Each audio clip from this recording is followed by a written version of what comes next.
Tonight, round 2 of our Tennessee governor debate series.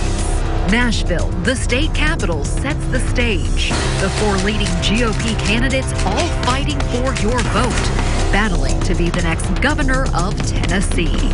As the clock ticks down to the primary election. In Memphis, we saw their similarities. Billy is yes, Randy Boyd's yes, and Diane Black Tonight, is yes. More pointed questions, where they stand on the important issues like crime and controversial legislation. With higher stakes and higher expectations, how will they set themselves apart? Voters are about to find out.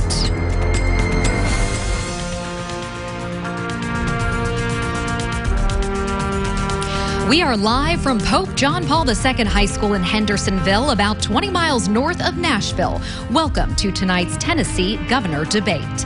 Good evening, everyone. I'm Haley Wilkes, evening anchor at WKRN News 2 in Nashville. This is the second in our series of Tennessee Governor Debates. We are broadcasting live all across the state of Tennessee. We want to welcome our viewers in Memphis, Nashville, Knoxville, Chattanooga, Jackson, Tri-Cities, and down in Huntsville, Alabama. You can follow along tonight on social media using the hashtag TNGOVdebate. You can see all of the background on the questions that we will be asking tonight by following that hashtag. And now to the rules for tonight's debate. There will be no opening statements. Candidates will each be given 60 seconds to answer main questions. The sound of a bell will ring when that time is up. Candidates will be allowed 30 seconds for follow-up questions or rebuttal, and they will have 30 seconds for closing statements at the end of the debate.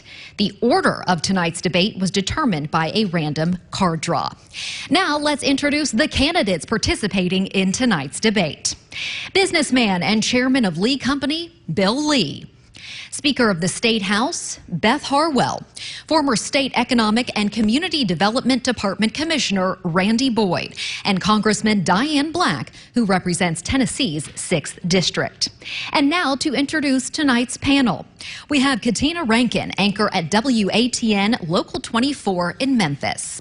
Bob Mueller, anchor at WKRN TV in Nashville. And Richard Ransom, also an anchor at WATN Local 24.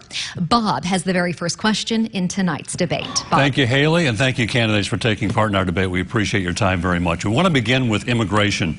We've been watching the events of the last couple of weeks, families being separated at the U.S.-Mexico border as part of President Trump's zero-tolerance policy on immigration, including 3 tender-age shelters housing babies and toddlers. Now, a few hours ago, using an executive order, the president reversed himself, stopping the separating of children from their families, but continuing the zero-tolerance policy, which means children and their families will be held together indefinitely. Now, 2 of you are running ads that support the president's policy. For all of you, do you support what is now President Trump's zero-tolerance policy, or does it go too far? Mr. Lee, first. Thank you. Thank you. Privileged to be here tonight. By way of brief introduction, I'm Bill Lee. I'm a 3rd-generation cattleman and a businessman who employs 1,200 skilled tradespeople, and a man who had a great tragedy in my life that God used in a powerful way to change my perspective to one that says my highest calling for my life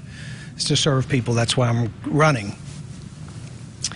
This is a tragic, it's sad, certainly heartbreaking to watch children be taken away from families, and I'm glad that that has been changed even in the last hours. But what we have is an immigration policy that is broken because of the failure of Congress for decades to deal with something that has been a challenge for all of America. And even in this state, we have a responsibility not only to make that worse. We can make it worse by offering incentives for illegal immigrants to come into this state, like driver's licenses, which we did but don't anymore, or sanctuary cities, which we should never have, or illegal for tuition, in-state tuition for illegals, which we should never do. We can exacerbate that problem, but we should lead from a federal standpoint to challenge and stop this problem. Thank you, Mr. Lee. Ms. Harwell, do you agree with the president's zero-tolerance policy, or does it go too far? I will support President Trump. We elected him to take care and protect our borders, and he's trying to do that. Of course, it's gut-wrenching to see what's happened to families, but keep in mind, we separate families when someone commits a crime in our state, in the state of Tennessee. I will quickly add that we have outlawed sanctuary cities in the state of Tennessee. They will never exist in this state. We have not allowed for in-state tuition for Dreamers.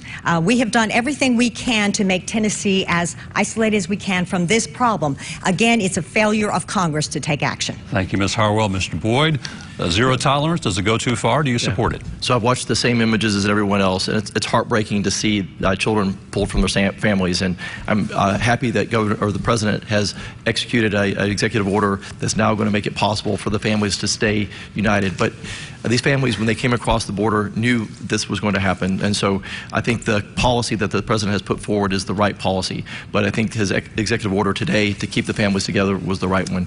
And I'll echo a comment earlier. This is an issue for the Congress to solve. We haven't had new immigration policy since 1985. During Ronald Reagan's era, we need to have new immigration policy that is sound and will protect our borders while providing legal pathways for legal immigration. As the governor, my job is to enforce the laws of the state, and that will be to make sure that we support the President at the border, that we make sure we have no sanctuary cities, and as the Speaker has mentioned, we've already outlawed them. We just got to make sure that no one breaks those laws, and we've got to make sure that we keep our in-state tuition only for our in-state residents. Thank you, Mr. Boyd. Ms. Black? Well, as a grandmother and a mother, I can't imagine children being separated from their parents. It has got to be a terrible situation for those children. But those parents came here willingly. I can't imagine being a mother or a grandmother and putting my grandchildren or children in that situation. But that being said, I think the President has made the right decision in detaining and deporting the families together. But look, we've got to go to the root cause of this. And the root cause, as has already been said, is we have not protected our border. This has been under 3 previous administrations who said, yes, let's protect our border, let's build a wall, and yet it has not been funded by Congress. It is the Democrats that are keeping that from happening. In my own bill last year, as the budget chairman, we had funding to start building the border, and that is the answer. It is absolutely what needs to be done so that we don't have these tragedies happening and our country is kept safe. Thank you, Ms. Black. As a follow-up, a form of opposition by some state governors, 11 so far, because of the separation of families, they have removed their National Guard troops from the border. As you know, the President asked states to help him with immigration. Governor Haslam said today he has no plans to withdraw the Tennessee troops and aircraft that have been deployed. If you were governor today, what would you do, Mr. Lee? You know, we have a president who finally is willing to act on the immigration challenges we have in this state, and he is committed to securing our borders, and we cannot be a nation without borders. We are part of this nation, Tennessee is, and we absolutely should commit to support the resources with our National Guard to support the enforcement of a border in the United States. Thank you, Mr. Lee. Ms. Harwell? I believe that Governor Haslam made the right call. I believe our National Guard needs to protect our borders any way that they can, and I would support that. Thank you, Ms. Harwell. Mr. Boyd. Yeah, also support Governor Haslam's commitment to continue to support the President and support our borders. I think the state of Tennessee has always been the volunteer state. We've always been there when we were called to serve, and I think the governor made the right call. Thank you, Mr. Boyd. Ms. Black. Thank you. And I do think that it is the #1 role of the President to protect our country. That is his #1 role. And I had a bill in Congress called the Smart Border Act, where I actually have within that act that we would send National Guard to the border when those states that are on the border need that service. I am thankful that the governor has made that decision. I think it's the right decision. It's a decision I would have made. Thank you, Ms. Black. Katina? Okay, now we're going to go to the topic of crime in Tennessee. In 2017, Tennessee Bureau Investigation statistics show that school and gun-related crime has spiked since the year before. Let me give you some facts to back this up. Within the last 2 months, we've seen a shooting at an Antioch Waffle House, a shooting at Opry Mills Mall in Nashville, and a Dixon County deputy sergeant shot and killed in the line of duty. So, what grade would you give Governor Haslam for how he has handled crime in the state of Tennessee? Now, here's what I'm going to do. I'm going to give you a grading scale. There it is. A means excellent, B, above average, C, average, D, below average, F is a failure. Now, we'll ask each of you for a grade, but only give me the grade, and then I'll come back to you and ask why you graded him that particular letter grade. So we're going to begin with Mrs. Harwell. What grade would you give the governor? I would give him a B. Thank you. Mr. Boyd? I'll also go with a B. Mrs. Black? I'll take a B. And thank you, Mrs. Black. Finally, Mr. Lee? I think grading a governor is an inappropriate thing to do going forward, but for the sake of answering the question, I'll give him a B. Well, thank you very much, and we're going to go back to you, Mrs. Harwell, to see why you graded him a B. Well, I really commend the governor because the legislature this year set aside $30 million for school safety for our areas that are distressed, that can't afford school resource officers. They now can apply for that grant and receive money. We do need to have armed guards at all of our schools. It's unfortunate that we're in that condition, but we are as a state. And I believe that that is the first step. I also think that the legislature made the right move when we asked our Homeland Security offices to go to every school in the state of Tennessee and evaluate their viability and exactly what their setup is to see where they're vulnerable and where they're not, and can give them a plan of action. So I think we have taken appropriate steps to keep our schools safer than they have ever been in the past. Could we do more? Of course, but we're in the right direction. Mrs. Harwell, thank you so much. Mr. Boyd, you're up. You gave the governor a B. Tell me why. So I'll agree with Speaker Harwell in that. I think the $30 million was the right step in moving toward more school resource officers, but that's still not going to be enough to guarantee every school has a school resource officer. I was in Shelby County the other day. They have 18 school resources officers and 168 schools. That's not going to be adequate. So we've got to make sure that we have trained, trained school resource officers in every school. We also need to make additional investments in the facilities themselves to make sure that they're secure. We've spent billions of dollars making our airport safe. We need to make the same similar commitment to our schools. But the one thing that I think is our biggest opportunity is making a bigger investment in mental health. And a lot of teachers and principals I've talked to ask for mental health resource officers as well, people that can help them interdict when children are identified with problems. And we need to make a bigger effort across our society for mental health. Mr. Boyd, thank you so much. We're going to move on to Mrs. Black. You rated him B, which is above average, but there was a bit of hesitancy. Tell me why. I think it's awfully hard, as has already been said, to grade the governor or grade anyone on exactly what they've done. But I will give him credit that he did pull together a panel of experts to say, let's take a look at the situation and determine what it is that would best be done. But we have to go to mental illness here. Every child and every teacher deserves a safe environment in which to teach and to learn. And mental illness is really at the root of this, because if we look at every one of these situations, we see a young person who is mentally disturbed. And until we address that, we're not going to address the root cause. I'm a nurse, and that's what I've always been taught to do, is to go back to the root cause. And so I think that we've got to give our law enforcement more power to be able to remove weapons when there is identification of someone with a mental illness.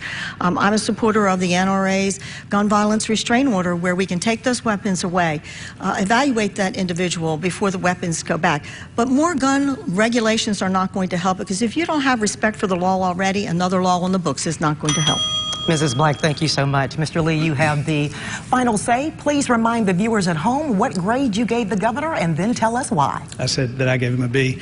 You asked about crime and about the issue of crime in this state. I worked in a re-entry program, a faith-based nonprofit program, for years, and mentored a man that was coming out of prison for years at 5:30 in the morning every week. And if we really want to lower crime in this state, then we have to be tough on crime where it's appropriate and smart on crime where it's appropriate. 95% of the people in our jails and prisons in this state are coming out. Right now, 50% of them will recommit a crime and go right back into prison in the first 2 years. That's another victim. It's another cost of incarceration. And if we really want to lower the crime rate, then we have to look hard at what we do with people coming back into society from prison. The organization that I worked with had a 15% recidivism rate. There is a way to do that, but we have to take out-of-the-box thinking and bring it to the Department of Corrections to change both the way we re-enter folks and how we bring people into the incarceration system to begin with. That's how we'll lower the crime in the state of Tennessee. Thank you, candidates. All right, candidates, we want to stick with crime for another question here, if you'll indulge me. We want to take you back to 4 years ago when a controversial piece of legislation was passed that some say has contributed to the spike in teen crime in the state, especially in Nashville and Memphis. I'm talking about the Guns in Trunks bill. Since that law went into effect on July 1st of 2015, you can see it right here, a sharp increase in the number of stolen guns in Nashville. And not just Nashville. The Shelby County District Attorney has said it's a problem in Memphis, too. Here she is. Last year, over 800 guns were stolen out of cars in Shelby County. That's a problem. If you own a gun, lock it up. If you keep it in your car, for crying out loud, lock your car. In many of these cases, those stolen guns are ending up in the hands of teenagers. No secret there. But some top law enforcement officials, you've probably met with some of them, police chiefs and sheriffs are saying it's time that we look at repealing that law or changing it in some regard, modifying it. What is your position? Should this law be changed or repealed? Mr. Boyd, I start with you. So I think it's the wrong question. Where they're going to get the guns is not the question. If they're determined to get a gun, they're going to find a different way to get the gun. But I would interject. The police chiefs feel differently. They say they're finding more guns because they're more accessible in cars. And here's, I think, what the root cause is. Across the state of Tennessee, we have 130,000 young people between the ages of 16 and 24 that aren't in school and they're not working. That's the recipe for bad things that could happen. We've got to make sure that we have young people have the opportunity to get good education and a good job. We need to continue to enforce and support our law enforcement, but we've got to make sure that we address the root cause. And the root cause is not giving them the opportunity to get the right education so they can get the right job. And I want to make sure that we focus on that.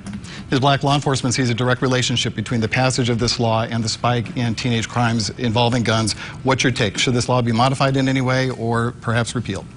I think there's some discussion on actually what's happening, especially in Memphis, because D.A. Wyrick is actually on my coalition, and we have spoken a lot about this and about the issue of the stealing of the guns. But I want to go back to when we were young. I know when I grew up, there were guns in the back of vehicles that were on school property, rifles that young men and women would use to go hunting. So it's not the gun itself that's the problem. It is the breakdown of our society.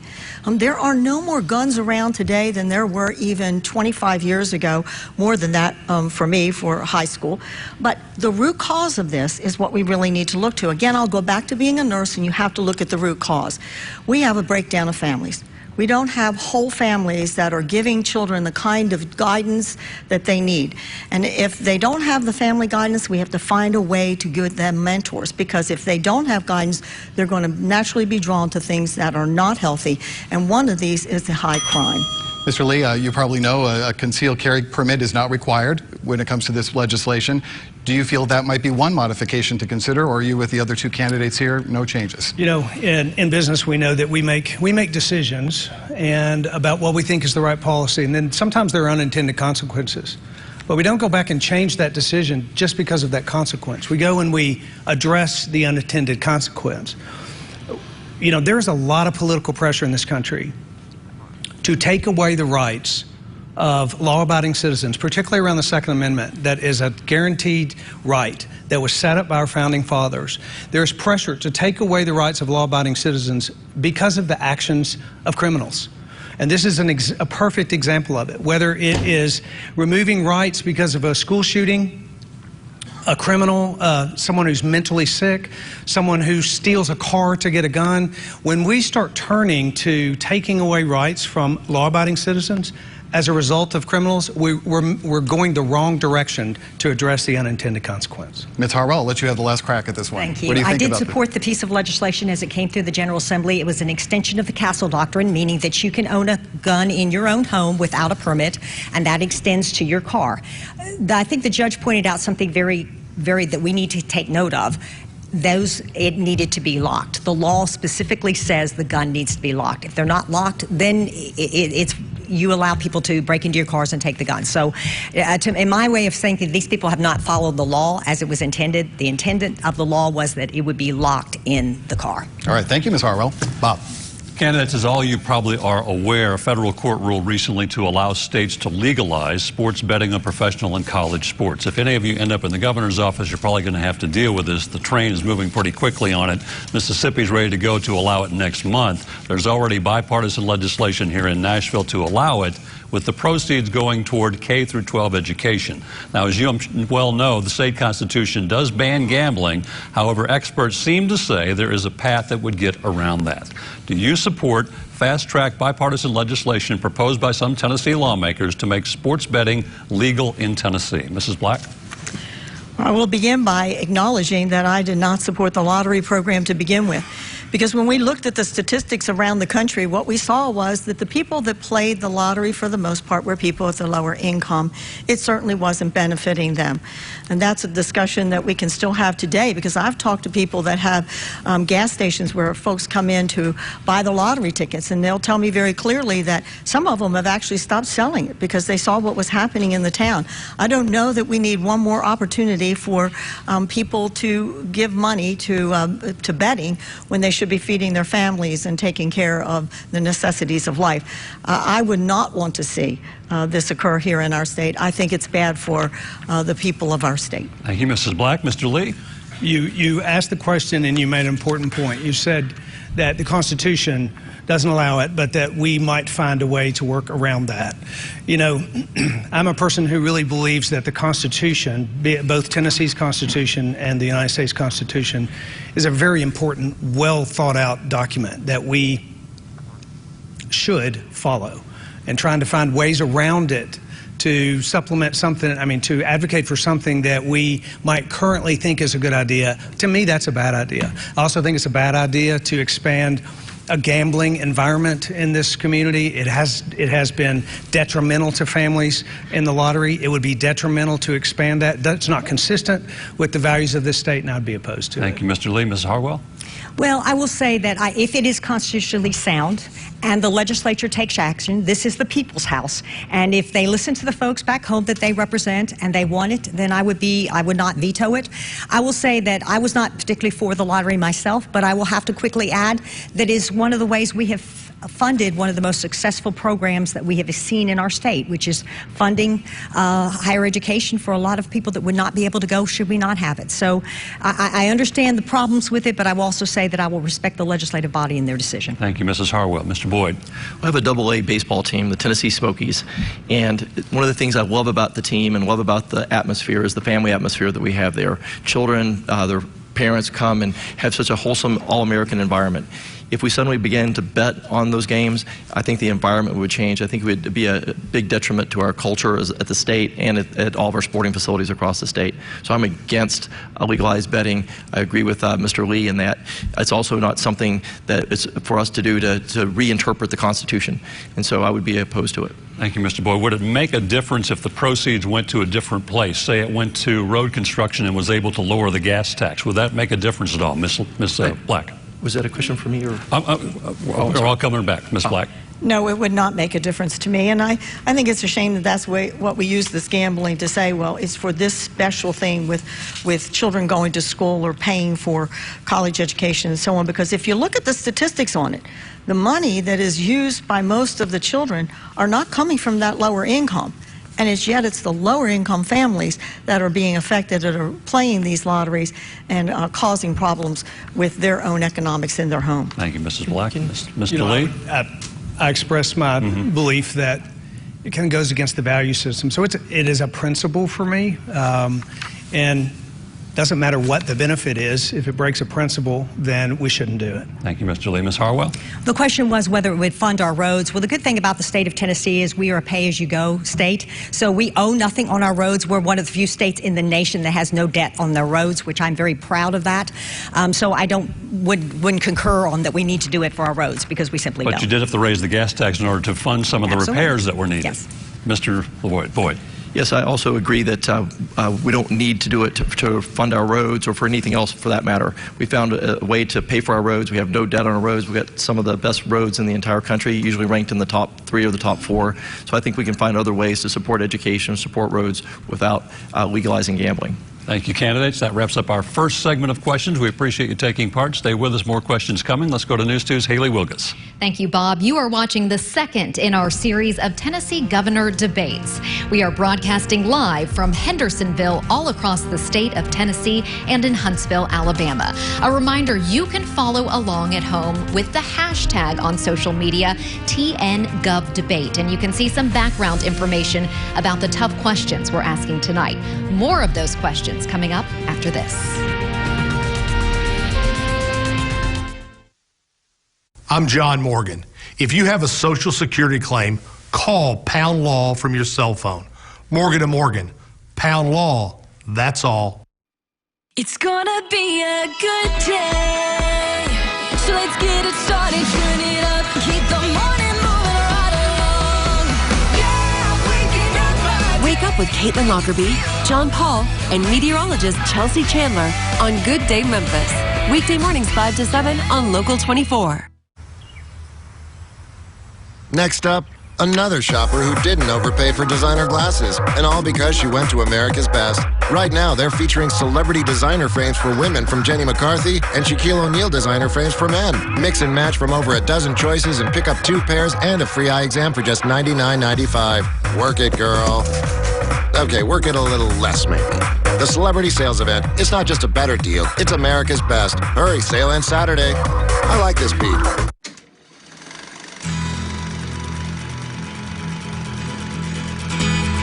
What can I say about my dad? He's the one who taught me how to stand up for myself, to pull my own weight. My dad is the person who showed me how to lead. I definitely get my drive from him. He instilled in me a sense of duty, to serve others before myself. He always said, when someone gets knocked down off their horse, be the one to give them a hand back up. This is not the kind of man I'm about to let down.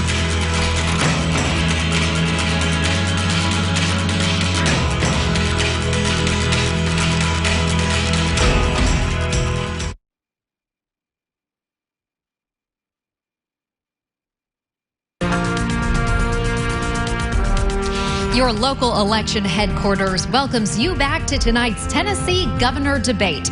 We are broadcasting live from Pope John Paul II High School in Hendersonville, Tennessee. If you are just joining us tonight, we have the leading GOP candidates for governor on stage with us tonight. Bill Lee, Beth Harwell, Diane Black, and Randy Boyd. And remember, you can follow along on social media using the hashtag TNGovDebate to see some background information on our questions and to add your own comments. Now, our next question comes from the anchor at WATN Local 24 in Memphis, Katina Rankin. Thanks, Haley. Okay, as governor of a state where a professional football team resides, tell me, how do you view players taking a knee during the national anthem? Do you view it as a protest against police brutality against minorities? Or do you view it as disrespect to the flag and the anthem? Mr. Lee, we are going to begin with you. I view it as absolute disrespect to the flag, absolute disrespect for the anthem, absolute disrespect for every veteran who gave their life for this country. The American flag and the symbol of the American flag symbolizes all that has come before us. It is not a political symbol. It is not up for debate whether or not it is appropriate to symbolize the founding of this nation, the background of this nation, and the future of this nation. And not respecting it is unacceptable in my view. Mr. Lee, thank you. We're going to move on to Mrs. Harwell. How do you feel? I view it as disrespectful. There's no doubt in my mind that there are veterans that have fought very hard for us to have the right to peacefully protest. And so I respect that. But on the other hand, I will say that it's such an image for our young people that is wrong. And I think out of respect for those people who have given their lives and serve our country so admirably, they should stand. Thank you, Mrs. Harwell. Mr. Boyd. Well, as a former Scoutmaster of 17 years, I spent a lot of time talking to teaching boys about respect for the flag, about respect for the country, about civics, how to do a proper flag ceremony. And I think about all these young people out now looking at some of their idols in sports, kneeling and disrespecting our flag. I think it's totally wrong and inappropriate and something that I would not stand for as governor. Thank you, Mr. Boyd. We're going to move on to Mrs. Black. How do you feel? Well, I got to begin by saying that I love all the men in my family. My dad, who's 93, that served in World War II, my husband, who served in Vietnam, and my son, who served in Desert Storm. Both of my husband's parents, his mother and father served in World War II. So you can tell I come from a family of military. And that flag and that national anthem, when we stand and put our hand over our heart and hear that song, it brings tears to my eyes every time. Because I think about those young men and women right now that are sacrificing themselves and their family to be on the battlefield out of this country. And I can't imagine any American that would not respect that kind of sacrifice. And we've been very clear in our family. We gave up our tickets. We now no longer even worry about watching the NFL on Sunday. As a matter of fact, I love to fish, and so we go fishing as a family, and we have a family event. But until the NFL changes their policy and begins to respect our men and women, I will not watch them. Just a follow-up here, and I want to begin with facts matter. And the fact of the matter is that Colin Kaepernick took a knee because he said he was indeed protesting police brutality against minorities. So that's on the record, and that is true. And an armed force veteran, a Green Beret, Mark Boyer, he came out and said he was the one who told Colin to take the knee instead of sitting because it was more respect to veterans if they did that. So facts matter, and I just wanted to make that clear. But I do have the follow-up. So if you were governor, and if you were at one of these games, and a player took a knee or decided to do some other type of protest, would you stay or would you go? Mr. Lee, we'll begin with you again. I'd walk out the door. Thank you, Mr. Lee. Ms. Harwell. I would leave. Thank you, Mrs. Harwell. Mr. Boyd. Well, I'm proud to say our Titans here have not done that publicly on the field. So I'm proud of our Titans, and I'm hopeful that they don't. But if they did, I would walk out. Mr. Boyd, thank you. Finally, Mrs. Black, you have the final say. We don't have to worry about that. I won't be there. You gave up your tickets, right? Candidates, thank you for answering the question on the NFL and taking a knee. All right, thank you, Katina. Well, we're now going to go to individual questions we have for each of you. All of you have spent a lot of money on campaign ads, and from the bottom of our hearts at television stations across the state of Tennessee, we want to thank you so much for that. But we've chosen to pull some facts out from each of your ads and ask you some questions about them. Ms. Harwell, I have your ad as an assignment here. You've touted some of your accomplishments. One of the things you take credit for is stopping the federal curriculum program known as Common Core. TN Ready has since been introduced as the new statewide testing standard. The online testing aspect, I think everyone here would agree, has failed miserably for 3 years straight. Just today, the vendor was blamed for the most recent problems. It turns out it was not a cyber attack, as we were led to believe. Ms. Harwell, you've admitted there are big problems with TN Ready. How do you ensure that TN Ready will, in fact, be ready next year for all the educators, parents, and students who are concerned? Well, we've taken corrective action already, and I will tell you that without a doubt our teachers and our students are performing very well. When Barack Obama tried to push Common Core down our throat, we did what all Tennesseans do. We rolled up our sleeves and we wrote our own higher standards here in Tennessee, and that's what is in place. And our teachers are living up to those high standards as well as our students. We are some of the fastest improving test scores in the nation are right here in Tennessee in both math and science. We have a way to go yet on literacy and reading. However, I will say that teachers are not afraid of accountability. They're for it, but they want it to be useful and credible and fair. And so far, we haven't made that standard. And so the legislature took the appropriate action by saying our testing scores will not count against teachers in any capacity, their salary or their scores, nor will it count against students. And until we get it right, we're not going to use it. Still, I think you'd agree, a lot of frustration, a lot of resources have been spent these past 3 years only to basically throw the test out at the end. And there's some feeling among many that there should have been more accountability here, that Governor Haslam should have fired Education Commissioner Candace McQueen over this. yet she still has a job. What are your thoughts? Should heads have rolled over this debacle? I think we took the appropriate action. I, along with the Lieutenant Governor, asked the Comptroller of the State to do an entire investigation of the contract to see if we had proper clawback provisions, if we had an ability to get our money in returned to us. So I think we took the appropriate action. I'd like to say we had a flawless system. We did not. But when we made a mistake, we quickly admitted it and we made a correction. All right, thanks, Ms. Harwell. Now to Bob with a question for Mr. Boyd. Thank you, Richard. Mr. Boyd, as part of your ad campaign, you talk about President Trump. In one of your recent ads, you said that you and President Trump have a lot in common, except you don't tweet as much. Other than tweeting less, as you mentioned in your ad, name 2 characteristics you do not have in common with President Trump. Oh, good question. Well, I'd say one, he's a lot taller than I am, and maybe a bit more. I think as a manager, I tend to focus on our team. As a company, we had team, or as an ECD commissioner, we had Team Tennessee T-shirts. I like to promote the teamwork that I believe helps us get things accomplished. But for the most part, I admire the president. He's taken us at some bold directions. He's willing to buck the status quo, and I appreciate the direction he's taken us. As a follow-up, you noted in your ad you support the president. Is there anything about the president you don't like and you wish he would stop?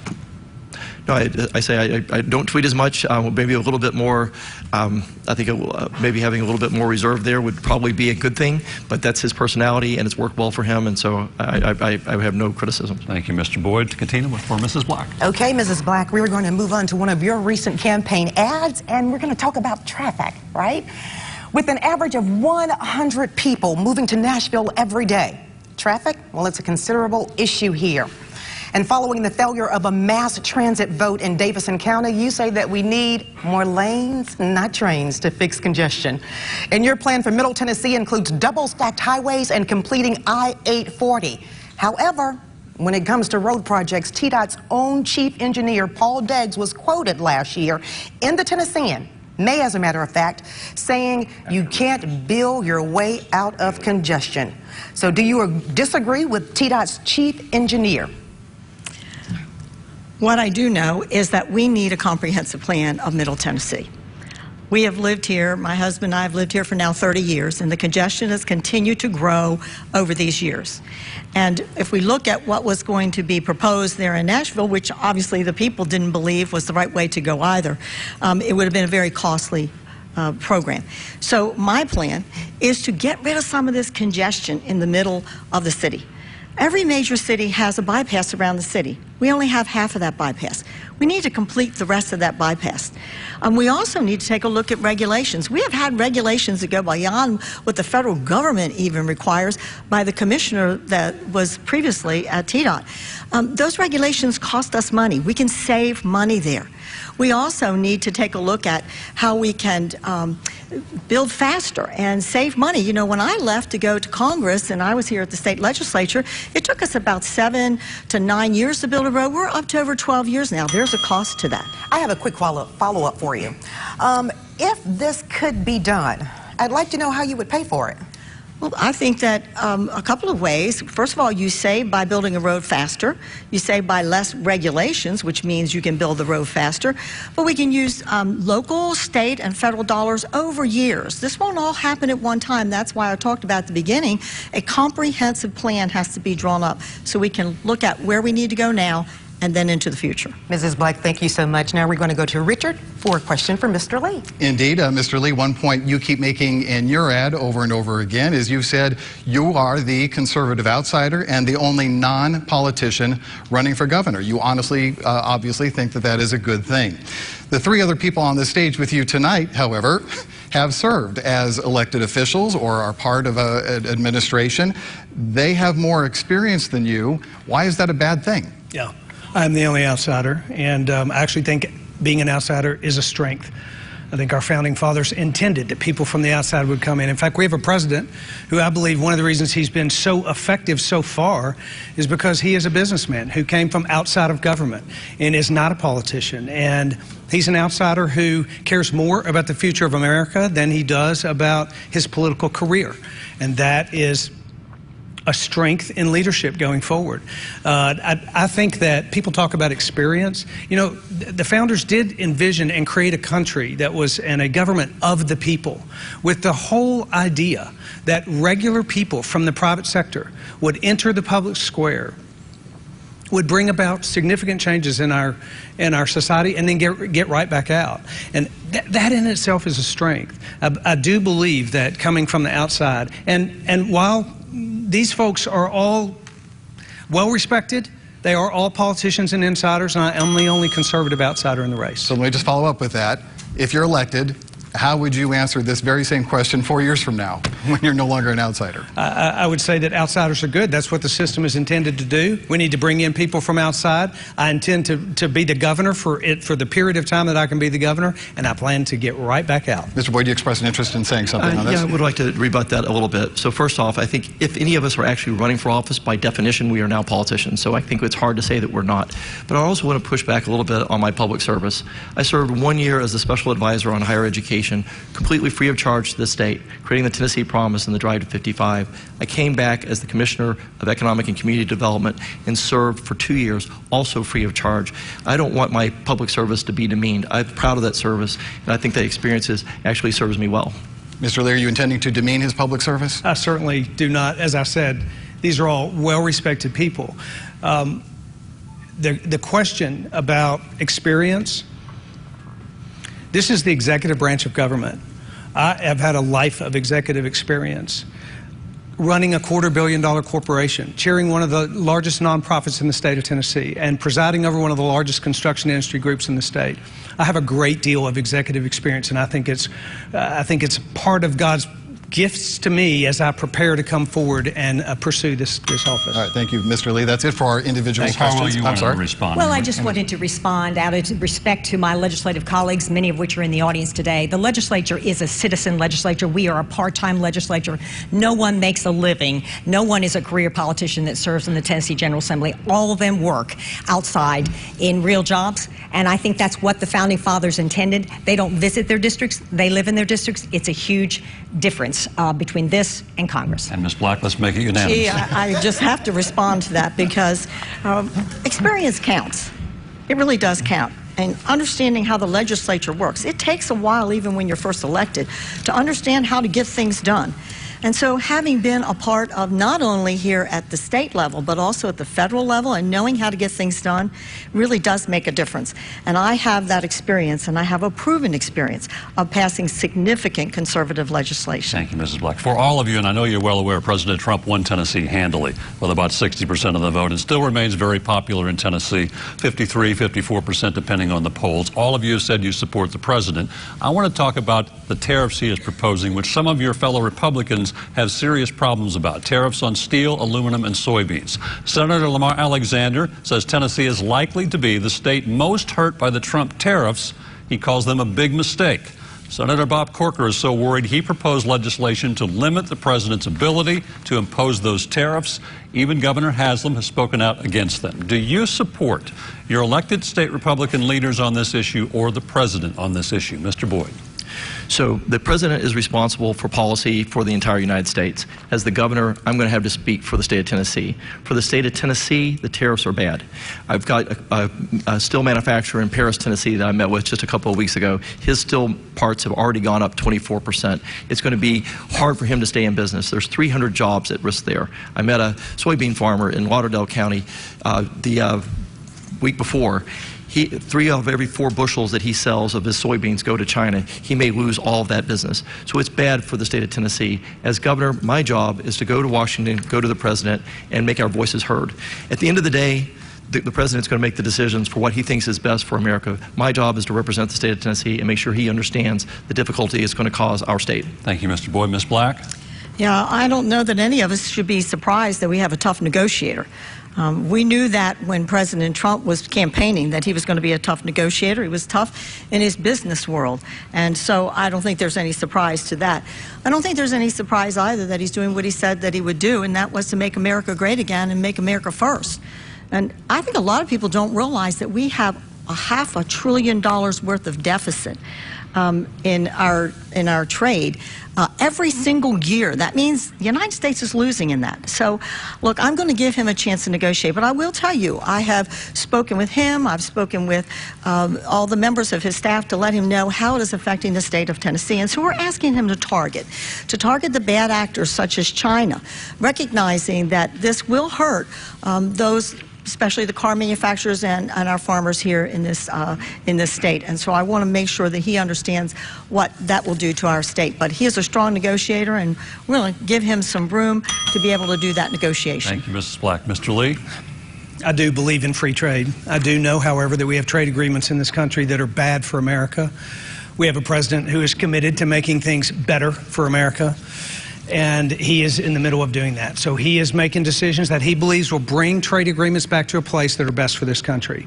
At the same time, those policies are potentially harmful to Tennessee. I'm a livestock producer. I live on a cattle farm. I'm in a family that's multi-generational agriculture. I understand that industry, and I'm deeply concerned about the impact that it's going to have on the 67,000 farmers in this state and on the manufacturing as well. So as governor, I would have the highest responsibility to protect the jobs in Tennessee, but to work with the president to be certain that we can have something that wins for America and for Tennessee at the same time. That's leadership, and that's what I'd be committed to doing. Thank you, Mr. Lee. Mr. Harwell. Ms. Harwell, excuse me. Well, indeed, I do have grave concerns, and I think they've been expressed. I mean, we sometimes forget the fact that we are the #2 exporter of medical devices. Not only our farm products, but also other many products are exported overseas.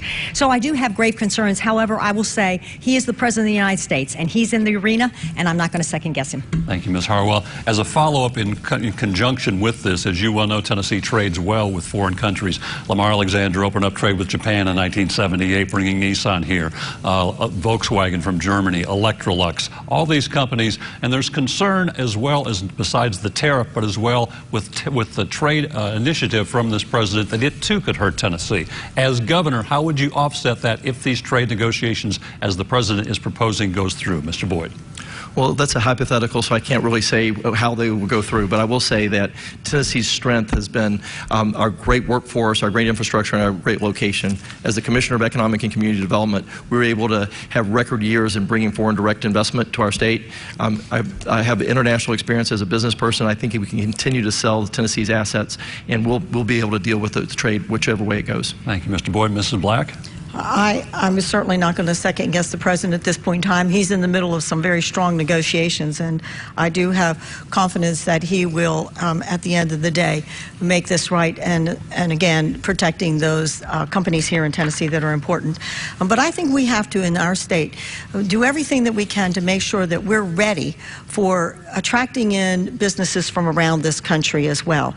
So not depending upon what happens, obviously, with these trade agreements, but just generally being able to get more businesses to come to our state. And so the low taxes are important, making sure we're keeping our regulations low, making sure that our crime rate is down, because if we have high crime, there are businesses that will take a second thought about whether they want to bring their companies here. So always being ready to recruit businesses into our state. Thank you, Mrs. Black. Mr. Lee? You know, in business, we know that if something happens and changes the marketplace for us, then we have to change our approach to that marketplace. And if the trade deals change the marketplace for Tennessee businesses, then we will have to change our approach, finding alternative ways to sell our goods and services from this state. That makes perfect sense in business. It makes perfect sense in government. It's important, I believe, that we prepare this state for the future through workforce development. I'm a skilled tradesman, have a master plumber's license, employed 1,200 skilled tradespeople. We've ignored vocational, technical, and agricultural education in this state and our public school system for decades, and now we're bearing the brunt of that. My company knows full well we've been chosen as the best company to work for by the Tennessean and Nashville, but we can't fill the skilled labor jobs we have because we don't have skilled labor force because of this neglect. And as governor, high school will look different, and we will have a pathway for success for those, especially those 4 out of 10 kids who don't go to college. Thank you, Mr. Lee. Mrs. Harwell. When I became Speaker, we set about reforming our unemployment and worker compensation laws, making us a much more competitive state, creating a stable legal environment for businesses to flourish. We reformed tort laws in the state of Tennessee, all of which has allowed us to be, according to Business Facility Magazine, the third best state in the nation to run and own a business. Wallet Hub just listed us as the #1 place to live as a taxpayer because we've kept our taxes low, and since I've been Speaker, we've actually amended our Constitution to say we will never have an income tax in the state of Tennessee, which, by the way, is one of the best recruitment tools we have. Thank you, Mrs. Harwell. Richard? All right, candidates, another issue. We talked about sports betting earlier. Another issue I would wager to say that you might have to take up if you're elected governor is the issue of medical marijuana.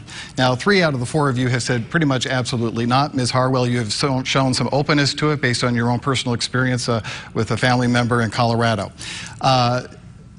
One concern that you keep expressing about your concern about medical marijuana is the federal laws involved. Well, recently, President Trump said he's considering taking that concern away. Let's hear what he had to say, and then I'm going to get your response on the other side. I think in terms of marijuana, and legalization, I think that should be a state issue, state by state. So he made it pretty simple. He wants to make it a state issue. Ms. Black, I'll start with you. What do you think? I want to go back to, again, talking about my career, my long-standing career of being in medicine. And I've always been taught that you follow the science. I have a relationship with the leader of NIH, and the science does not tell us that medical marijuana is effective, nor does it tell us that it is safe. And what scares me so much about this is that marijuana can be different in the THC component, which is the active component, from one plant to the other. And if we put out there this message that this is safe, especially people who are giving it to their children, it just breaks my heart to think that there will be an untoward reaction. There's no other medication that I know of that we just say, we're not going to wait until the science tells us it's effective or safe, that we're just going to let be out there. And so I'm going to follow the science. And when the science shows us that there's effectiveness, then I'm going to say that is when we move forward with legalizing something that will actually be effective and safe for people using it. All right, thank you, Ms. Black. Mr. Lee, where do you come down on the issue of medical marijuana in Tennessee? I'm opposed to medical marijuana. I do have a great deal of sympathy for those who have challenges that apparently medical marijuana can resolve. However, I don't think that's the only solution to those challenges, and the data doesn't show that that is the only solution. We have yet to fully expand and explore the use of low THC CBD oils, and my greatest concern is the same thing that happened when the pharmaceutical companies brought an addictive problem through medicine to this state. We don't need another addictive problem through medical means into Tennessee. Mr. Lee, Ms. Harwell, I'm interested to hear what you have to say about this. At one point, you cast the tie-breaking vote in the state legislature when it was in the committee process. Take it away. I did. And you know, I've studied this for quite some time, and I will say that it's really easy to say we don't have proper studies. The bottom line is opioids were approved by the FDA, and they are crippling our nation and our state. And so I will just tell you that I have heard from too many people that have come and talked to me that medical marijuana would help them, and I think it is cruel to withhold that from someone who needs that help. We are a right to try state. We've already passed that. I think it makes sense that we should have this available. I am not for recreational use. It is a mind-altering drug, just like alcohol and many others. I think it should be used with care. Mr. Boyd, you get the final say on this. Yeah, so I'm also opposed to medical marijuana unless it's approved by the FDA. I've talked to too many doctors across the state that have told me that for them to be able to prescribe this, they need some direction. So if the president says he would take that concern away, that would be a big deal to you?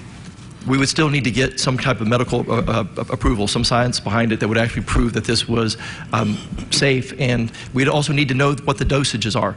As it stands today, we don't know what type of dose, how much, for what type of person. So I think that all that needs to be determined before we would have to approve one. Ms. Black, you wanted 30 seconds. Yes, may I have that brief follow-up, because I do want to all recognize that we already have medical marijuana that is effective, and it's called Marinol. And doctors have the ability to be able to write a prescription when they believe that is the appropriate type of treatment for an individual. I also think it's really important that we look at those other pain, non-medication pain treatments and remove the barriers on those. And by the way, if we made one mistake with opioids, why would we use that to make one more mistake? Let's not make that mistake. Thank you, Ms. Black. Bob? Thank you, candidates. That wraps up our debate questions for tonight. Now is your turn for your closing statements. We begin with Mr. Lee. You have 30 seconds. Our next governor has to believe that Tennessee can lead the nation. I believe we can lead the nation, but only if we are willing to challenge the status quo, realizing that there is a big difference between politics and leadership. And you have a clear choice. Politicians, insiders, each with their own individual strengths, or a conservative, an outsider leader. I would be honored to have your vote and to serve as your governor. Ms. Harwell, your closing statement, please. Thank you. Elections are certainly about choices, and Tennessee Republicans have a big choice to make this summer. You can choose promises or you can choose performance. I am the only candidate that's standing before you that has actually signed balanced state budgets. I have lowered taxes not once, not twice, but 3 times. I have ended sanctuary cities in the state of Tennessee, and I have limited the size of government. I pray that President Trump is successful, and if he is, domestic issues will be returned to the state level, and you will want someone that has the experience and knowledge of state government to hit the ground running. I ask for your vote and your prayers. Thank you. Thank you, Mrs. Harwell. Mr. Boyd, your closing statement. Yes, I believe that I have the right experience and the right vision to serve as our next governor. I started a company from scratch, and that company has grown to over $480 billion. I've proven in the private sector that I know how to lead and I know how to innovate. But uniquely, I also have served in the public sector, also in the executive branch, and helped create the Tennessee Promise, the Drive to 55, and recruited over 50,000 jobs to our state. I believe I can hit the ground running and help make Tennessee the state of opportunity. Opportunity for better education, opportunity for better jobs, and opportunity for everyone. And I hope I have the opportunity to serve as your next governor. Thank you, Mr. Boyd. And Ms. Black. Well, I'd like to share with you why I believe that I am uniquely qualified to serve as your next governor. I'm a career nurse. I am not a career politician. I've also been a single mother. I've been a small businesswoman, and I've been an educator. I've served here at the state level, and I've also served at the federal level, where I have a history of strong conservative policies. I'm driven in my life and my career by my faith in Christ and my conservative values. And as your next governor, I will protect those values. I appreciate your vote. Thank you, Mrs. Black. Thank you, candidates. We do appreciate your time. We know you have heavy schedules. We appreciate you answering our questions. I know the audience appreciates you getting to hear your answers to these questions. It's very kind of you. We look forward to seeing you on the campaign trail, hearing further discussions on the different issues. That'll do it for our debate here in Pope John Paul II High School. Let's head to News 2's Haley Wilkes. Thank you, Bob, and a big thank you to all of our candidates. And thank you at home for watching and for following along on social media. Remember, our hashtag is TNGovDebate. And the election will be here before you know it. The primary is on August 2nd. Early voting begins on July 13th. You can register to vote by going to the Tennessee Secretary of State's website. That is sos.tn.gov.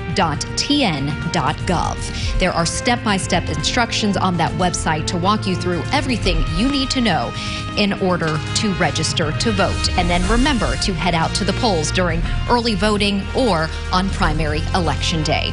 Thank you again for joining us tonight for this debate. We do have one more debate coming up in July, and we hope you will join us then as well. Have a wonderful evening.